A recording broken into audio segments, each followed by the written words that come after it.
Muy bien, continuamos en Estudio Político. Recuerden el hashtag Estudio Político, pueden hacer comentarios acerca de lo que está sucediendo en este momento en el programa, el debate. Y uno de los debates tiene que ver justamente con la economía, porque parece que el gobierno nacional comienza a mostrar algunos números por lo menos positivos y hasta las mismas encuestadoras hablan de optimismo en la economía. Veamos. La economía en ascenso. No solo el gobierno habla bien de su propia gestión económica, el campo y la industria expresan optimismo y el mercado euforia. También mejoran los índices de expectativas en esta materia, según las encuestadoras que siguen semanalmente esta asignatura. ¿El resultado de las PASO influyó en este clima positivo? ¿Realmente es el rumbo por el que vamos? Que le vaya bien a la industria y al campo, ¿equivale a que nos vaya bien a todos? Bueno, le vamos a preguntar a Guillermo Bianchi, que él tiene el día a día, empleado de comercio. ¿Cómo están las cosas? ¿Está mejorando? ¿Estamos arrancando? ¿Estamos para atrás? ¿Cómo estamos? Primero hay que señalar que Mar del Plata es la capital nacional de desempleo, no solo en esta gestión, sino que venimos arrastrando desde hace más de una década el primero o segundo lugar en tema de desocupación. No hubo políticas públicas ni del gobierno anterior ni de este gobierno que hayan dado un salto positivo a este tema tan preocupante como es el desempleo en una ciudad como la nuestra. Segundo, hay tres rubros claros que están creciendo en la economía argentina. Uno es el campo. El campo hablamos genéricamente, sectores del campo, hay sectores de la economía regional, sectores productivos que no están teniendo los beneficios que sí tienen el sector que nosotros denominamos el campo. Por otro lado, la construcción, se reactivó la obra pública en el último tiempo y eso es un salto que va tirando hacia adelante los números. Y el otro sector es el sector financiero, que es el gran ganador de todo este año y medio donde los brotes verdes no llegan. Esa es la realidad. Estos tres indicadores son los que hoy se toman para mostrar en el marco de una campaña, y esto también hay que decirlo, en el marco de la campaña se utilizan instrumentos para poder posicionarte frente a las PASO. Nosotros creemos que la economía, en particular en Mar del Plata, en el sector comercio, está atravesando una crisis. La crisis del consumo es notoria. En Mar del Plata hay tres elementos esenciales en el tema del comercio. Primero, y habría que tocarlo mucho más ampliamente, que es el turismo. Mar del Plata sigue teniendo como industria principal al turismo. Y la forma de vacacionar en Argentina ha cambiado. Por un lado, la gente vacaciona menos días, más veces al año. Es uno de los temas que vamos a abordar en un ratito. Bueno, y las oportunidades, pues Mar del Plata era un embudo, todo venía hacia la ciudad de Mar del Plata. Hoy es un abanico en la costa atlántica, por lo tanto, la potencialidad de balnearios cercanos hace que Mar del Plata tiene que tener una estrategia que hoy no la tiene, que ponga las políticas públicas en materia de turismo en discusión para mejorar. Ese es un tema. ¿Qué tiene que ver? Y el comercio tiene mucho que ver con este sistema. Hay tres puntos esenciales, con esto termino con el tema del comercio.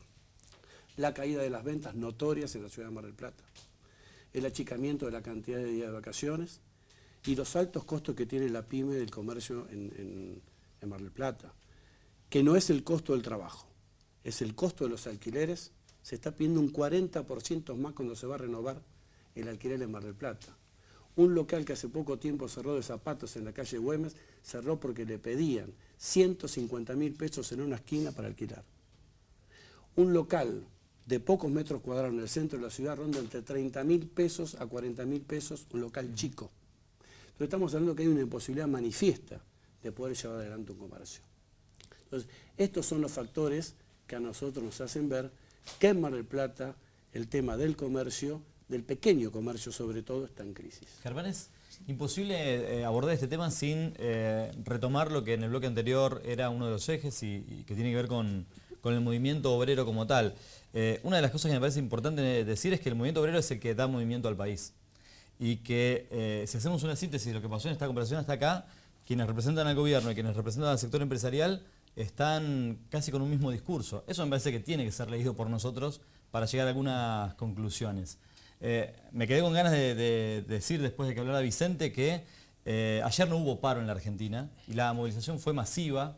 Y entonces estamos hablando de una jornada en la que no hubo suspensión de la tarea activada por las centrales obreras para generar tanta concentración como vimos en Capital y como ocurrió en Mar del Plata o en otros lugares. Si hubiera un paro nacional, habría que presumir que la presencia de trabajadores podría ser distinta y superior a la que tuvimos ayer. Pero para no salirnos del eje del que estamos hablando ahora, la encuesta que veíamos recién, que es un seguimiento que se hace por semana con apuntes o con un testeo muy profundo, compara y plantea optimismo en los últimos 2 meses, pero viene en descenso en el último año, de manera permanente. Y me parece que hay un contexto que es electoral donde se mencionan estos números de la economía. Pero si los empresarios están conformes, por algo será. Yo creo que lo que tiene que haber realmente un acompañamiento, no solamente desde o sea, únicamente el motor del sector del trabajo, sino también del sector del Estado y de la empresa, que traten de llevar para adelante el crecimiento económico. No puede ser que el crecimiento económico esté siempre tirado de uno u otro lado y no esté acompañado de las 3 patas que deben estar confluyendo para que haya un crecimiento económico. Y el crecimiento económico tiene que ser siempre apuntado a beneficiar al conjunto de la sociedad.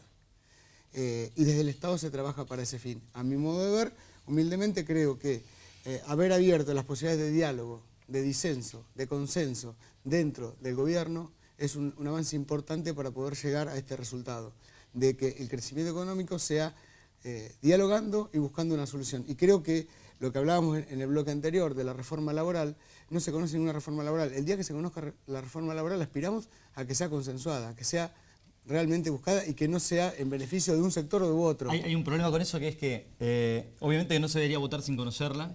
No, lógico. Pero lo que sí se dice es que la reforma laboral apunta a la brasilera, y muchas veces miramos para ese lado, y la reforma que se impuso en Brasil blanquea la flexibilización laboral en términos llanos y lisos. Y por más que no sea un tema de preocupación para nosotros ahora, en este momento la Asociación de Abogados Laboralistas de la Argentina está alarmada por lo que puede llegar a ser esa reforma laboral, y me parece que es el momento de preocuparse, porque si empezamos a discutirla después de que se imponga, no se conoce. Pero es una estrategia que no se conozca. No, la estrategia es instalar un tema. La estrategia es instalar un tema. La reforma laboral se encuentra en marcha a través de los acuerdos sectoriales. La reforma laboral en la gran industria se encuentra en marcha porque la gente trabaja 12 horas y trabaja sábados y domingos y no cobra extras. Ya está en marcha. Solo que tiene un marco jurídico inadecuado. Y el gobierno que la quiere completar, por supuesto, esto es evidente. Es cuestión de ir a cualquier empresa. La verdad no conozco gente que trabaje 12 horas y no le paguen, la verdad que no lo veo en el No, ¿cómo no sector? le van a pagar? Por supuesto. Bueno, pero no, trabajan 12 horas, pero los sábados y los domingos trabajan y no pagan horas extras. Por lo tanto, el horario está manejado ya en la línea de la flexibilidad laboral. Pero tenemos Yo una creo que legislación hay una legislación que lo prohíbe, eso es ilegal. protege favor ese de tipo de Temer y trabajo. compañía, de la alegación que ha hecho, es que no es solo Temer. Macron, el flamante presidente de Francia, que sacó un congreso que lo apoyan las 3/4 partes, pretende por decreto establecer esta reforma laboral en Francia. En Inglaterra esta reforma laboral ya está establecida. En España está establecida. Absolutamente en todos lados. El que no advierte esto es porque quiere distraer a los trabajadores de un peligro absolutamente real. Absolutamente Hay una estrategia real. de instalar algo. Eso de que es llamar modernizar la legislación laboral, ir como en Temer. Temer es un hombre que todos estamos de acuerdo, voy a usar un lenguaje un poquito fuerte, pero estamos de acuerdo. Lo uso por eso. Es un chorro, ¿no es cierto? Todos sabemos, lo firmaron con plata. ¿Cómo es que un chorro gobierna un país como Brasil?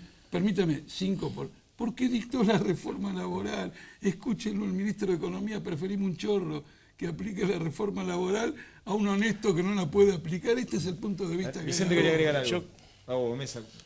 Yo creo que la verdad que tomar a Brasil como ejemplo parece que es muy difícil desde Argentina analizar cuál es la relación laboral en Brasil, un país sumamente diferente al nuestro en cuanto a la estructura de los trabajadores. Me parece que Argentina puede ser algo superador, me parece a mí que Argentina tiene que apuntar a sumar más trabajadores y tener empresas con una perspectiva mucho mayor, digamos. Me parece que no estamos apuntando acá a tener empresarios explotadores de trabajadores. Yo no lo veo, no conozco muchos empresarios, no es el ánimo de los empresarios, ni creo que de este gobierno poner a los trabajadores... yo te puedo decir...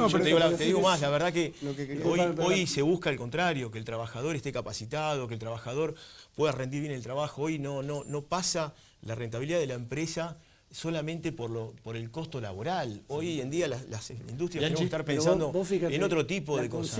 No pasa por ahí. La consigna de este bloque era hablar sobre la economía.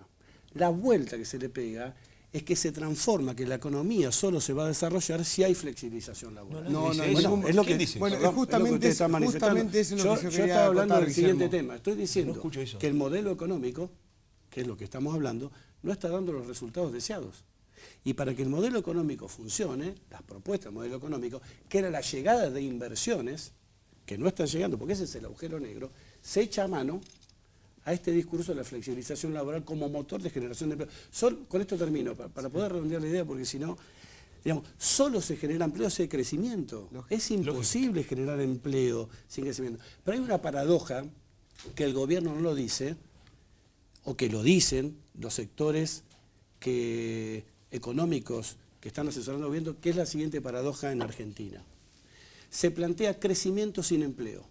Y esto lo plantean los grandes hombres que asesoran al presidente Macri. Broda, por ejemplo. Vamos a una... No es pero lo así. dijo, a ver. No, no es así. No, ¿cómo que primero no? y principal. Dijo, vamos a un proceso de crecimiento sin empleo. Es una paradoja en la Argentina. Esto no lo invento yo. Pero yo digo, ahí tiene que estar el Estado alentando a la pequeña empresa. Pero a ver, No, el capitalismo, ¿me por permitís? definición, Yo te digo, no puede- la verdad es que así. yo al contrario, yo vivo desde mi empresa en este último año y medio, cantidades de funcionarios, no conmigo, sino con el parque industrial, entre muchos, donde hay mucha llegada de funcionarios nacionales, provinciales, estando al lado de la pyme, viendo cuáles son las necesidades, cuáles son los caminos a tomar para crecer, cuáles son las mejores formas de tomar más empleo, cantidad de planes, cantidad de recursos. Hay muchos planes de empleo. ¿Qué es lo que está proponiendo el gobierno? Bueno, para que sobre todo esto? hay una gran aporte en infraestructura. La infraestructura en Argentina estaba totalmente deshecha. No voy a ser yo quien lo cuente, pero uno puede ver las rutas de los puertos, aeropuertos, cantidad de infraestructura que a la Argentina le llevaba un costo impresionante. Hay obras que yo van a creo que las quedar obras que en está haciendo el historia. gobierno de infraestructura, que son para 20 años, El gasoducto. dan la base para un crecimiento. Vicente gasoducto. y después también y cerramos este tema. El gasoducto, la repotenciación de la Central 9 de Julio, son hechos muy importantes de cara al futuro porque eran necesarias para poder generar desarrollo e inversión y se están logrando. Va a haber inversión si hay confianza y va a haber confianza si hay decisión de venir a invertir y eso va a generar empleo. Además, yo quería decir algo, antes que hable Guillermo, que se quiere instalar un tema que realmente no está sobre la mesa, que es el tema de la flexibilización laboral. Nadie tocó ese tema ni mencionó la palabra. Quieren instalar una reforma laboral o una precarización en los contratos de trabajo, la cual nadie refirió a esa cuestión. Y me parece que querer instalar un tema en donde no hay ni siquiera un atisbo de ese extremo significa pura y exclusivamente hablar en abstracto. Creo que en concreto tenemos que aspirar a tener una legislación laboral que proteja a todos los sectores, fundamentalmente a la parte más débil, que es el trabajador, y así está concebido en la Constitución Nacional. No hay otra manera de tener una relación laboral donde no se proteja siempre a la parte más débil, pero tampoco que se desproteja a la otra parte. Pero escúchame, no es posible que usted hable de esa manera. Mire, le digo sinceramente, lo escucho y no lo puedo creer. Acaba de hundirse un barco acá. ¿Quién es el responsable del hundimiento? Usted tiene un régimen de ART que arregla con las empresas el descuido de los accidentes laborales. Tienen un récord desde el año 2000, 200, 300 embarcaciones que se han hundido. Eso es flexibilización laboral. Eso es el descuido de higiene y seguridad en una empresa, porque les aumenta el costo y les reduce las ganancias. ¿De qué estamos hablando? Ese es incumplimiento de las normas. Mire, Ese es incumplimiento de las normas. Acá hay una ruta, acá hay un Por supuesto. Acá hay un discurso para este periodo electoral. No, nosotros queremos proteger al trabajador, queremos hacer lo otro, pero, por ejemplo, si antes un trabajador no salía a un campo petrolero con 100 kilómetros de viento, a 100 kilómetros por hora, ahora sí. Pero nosotros queremos proteger al trabajador. No quieren proteger al trabajador. Quieren proteger a Tecpetrol, quieren proteger a Shell. Le pagan el doble del precio internacional a Shell, a Tecpetrol, a todo el mundo. No quieren proteger al trabajador. Sobre la economía. Una característica de la economía en este momento es el siguiente. La inversión pública supera holgadamente a la privada. Pareciera entonces que fuera un gobierno populista. ¿De qué acusar el populismo? De mucha inversión pública. La inversión pública supera a la privada. Dos cosas. En primer lugar, que sí que han fracasado, porque le interesa que venga la inversión privada, tiene un déficit fiscal fenomenal. 40.000 millones de dólares de déficit fiscal. ¿Cuánto cuesta el financiamiento de esta infraestructura? Pregúntele a los ministros. Se endeudan al 8% en dólares. El Banco Central al 27% de interés en pesos. Cuesta una fortuna. Es la obra de infraestructura más cara del mundo por el costo de financiamiento. Altamira, tenemos que pasar a otro tema. Se autocalificó el intendente Carlos Fernando Arroyo. Vean el puntaje, a ver. Remando en dulce de leche. El intendente ya había dado pistas de más cambios en su gabinete antes de fin de año, pero a nosotros nos dijo en qué áreas. Yo tengo que mejorar en educación, tengo que mejorar en cultura y tengo que mejorar en producción, porque creo que se pueden hacer mejor algunas cosas. Y además, el jefe comunal autoevaluó su gestión hasta ahora. Es una gestión que da el examen, hasta el momento, un 7. No es la mejor, tampoco es la peor. Aunque más elocuente que la nota fue la metáfora. Desde el 10 de diciembre del 2015 estoy remando, pero no en el océano, estoy remando en dulce de leche. Bueno, dejó títulos, ¿eh? No, bueno, vamos a explicar el contexto, Javier. El jefe comunal hizo una reunión, va realizando con distintos medios. Todos los martes. Todos los martes, la última fue justamente con Canal 10 y ahora mardelplata.com.ar. Bueno, y allí tuvimos la posibilidad de dialogar y dejó varios títulos, entre ellos cambios de gabinete que se vienen, ¿no? Sí, me parece muy interesante la propuesta de reunirnos a conversar y de poder profundizar sobre muchos temas. Incluso hemos tenido comentarios de compañeros de otros medios que se han tomado más de 2 horas para conversar con el intendente y está muy bien porque nos permite conocer muchas cosas. ¿El incluso, secretario de gobierno sigue? Por lo que nos dicen, sí. Bien, bueno.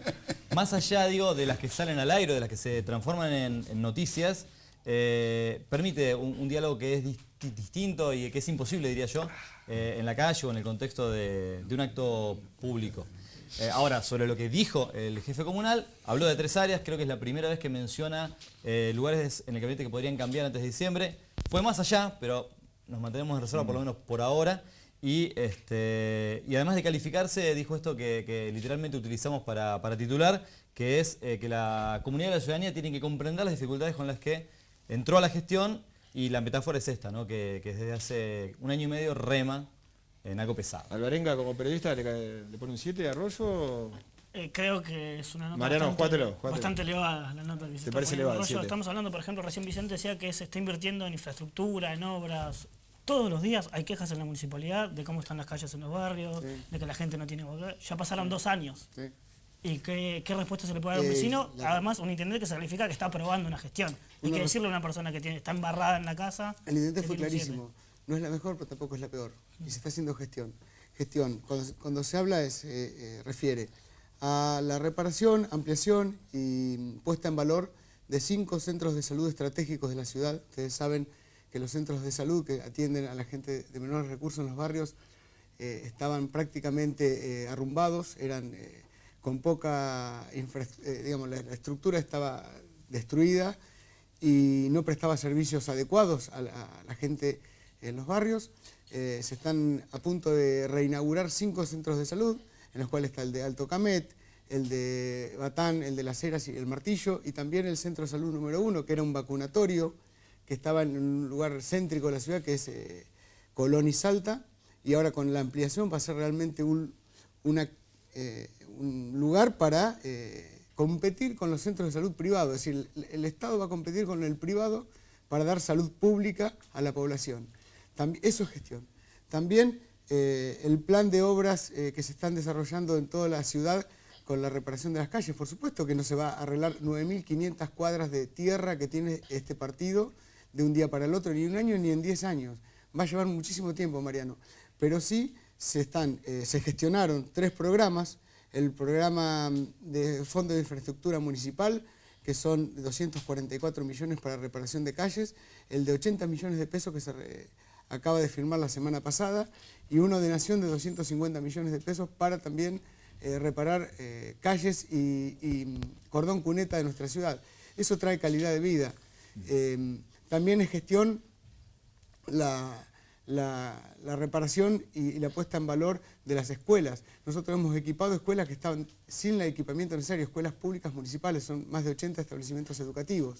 En definitiva, es trabajo de gestión de 1 año y medio y el reclamo es necesario porque la gente necesita expresarse.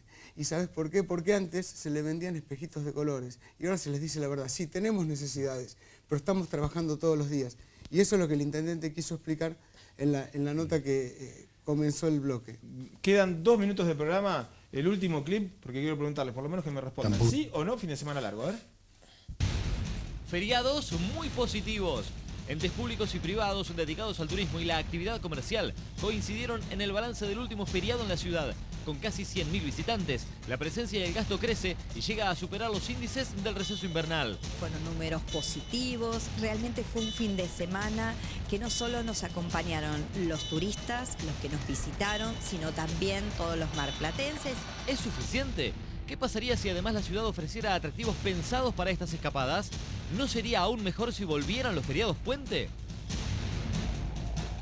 Bueno, le vamos a preguntar que algo ya anticipó. Sí, por supuesto que sí. Mar del Plata necesita recuperar los feriados puentes. Ustedes saben que fue la CGT hace un par de años que empezó a empujar para que el comienzo de clases sea en el mes de marzo. Este año, acompañado por el sector de gobierno, se consiguió, después de mucha lucha, que las clases comenzaran en marzo. Y creo que hay que recuperar los feriados puentes porque en términos económicos es un ingreso muy importante a Mar del Plata.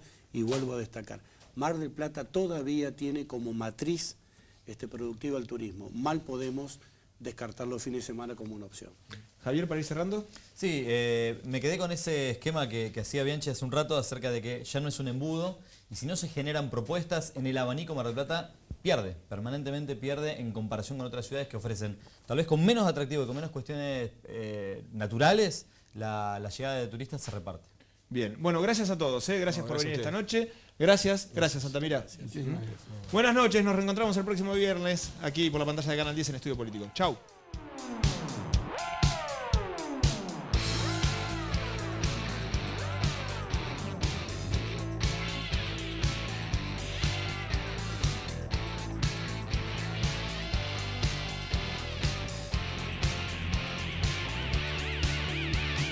Tra